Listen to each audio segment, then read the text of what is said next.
नमस्कार दोस्तों, आज मैं फिर हाजिर हूँ एक नई कथा के साथ। उम्मीद करती हूँ ये कथा भी आपको ज़रूर पसंद आएंगी। अगर ये कथा आपको पसंद आए प्लीज़ सब्सक्राइब करें, लाइक करें, कमेंट करें। और हाँ दोस्तों, अगर मेरी कोई भी कथा आप पढ़ते हो, सुनते हो तो प्लीज़ सब्सक्राइब करना ना भूलें। प्रारंभ करते हैं आज की कथा। प्रभु श्री राम की जन्म कथा। महाराजा दशरथ ने पुत्र प्राप्ति के लिए यज्ञ किया।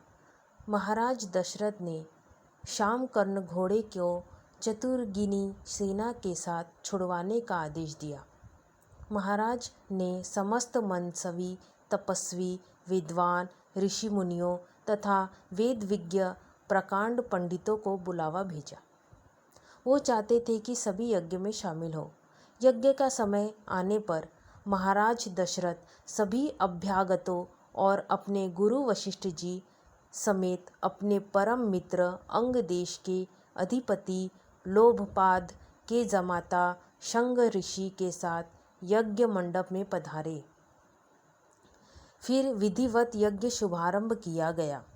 यज्ञ की समाप्ति के बाद समस्त पंडितों, ब्राह्मणों, ऋषियों आदि को यथोचित धन धान्य, गौ आदि भेंट दी गई है और उन्हें सादर विदा किया गया। यज्ञ के प्रसाद में बनी खीर को राजा दशरथ ने अपनी तीनों रानियों को दी। प्रसाद ग्रहण करने के परिणाम स्वरूप तीनों रानियों गर्भवती हो गई। सबसे पहले महाराज दशरथ की बड़ी रानी कौशल्या ने एक शिशु को जन्म दिया जो बहुत ही कांतिवान, नील वर्ण और तेजोमय था।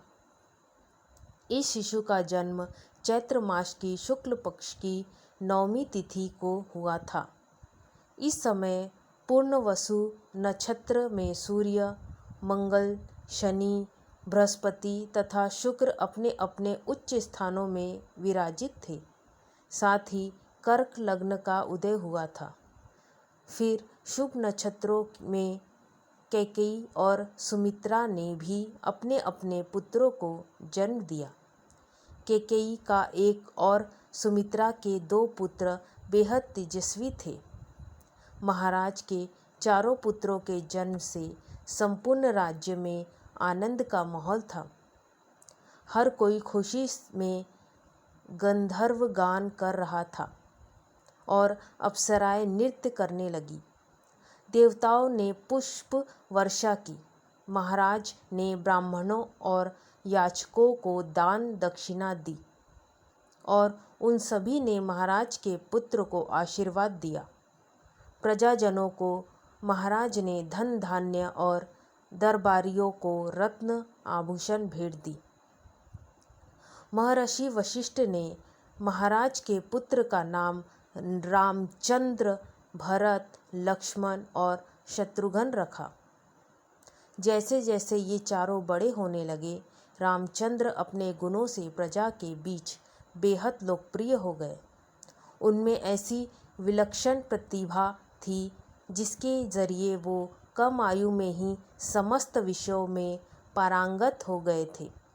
वे हर बात में निपुण थे, जैसे हर तरह के अस्त्र शस्त्र चलाने में, हाथी घोड़े की सवारी में आदि। वे अपने माता पिता और गुरुजनों को बेहद आदर करते थे और उनकी सेवा में लगे रहते थे। उनके तीनों भाई भरत, लक्ष्मण और शत्रुघ्न भी उनका अनुसरण करते थे।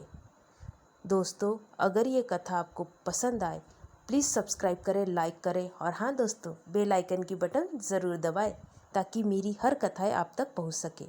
धन्यवाद।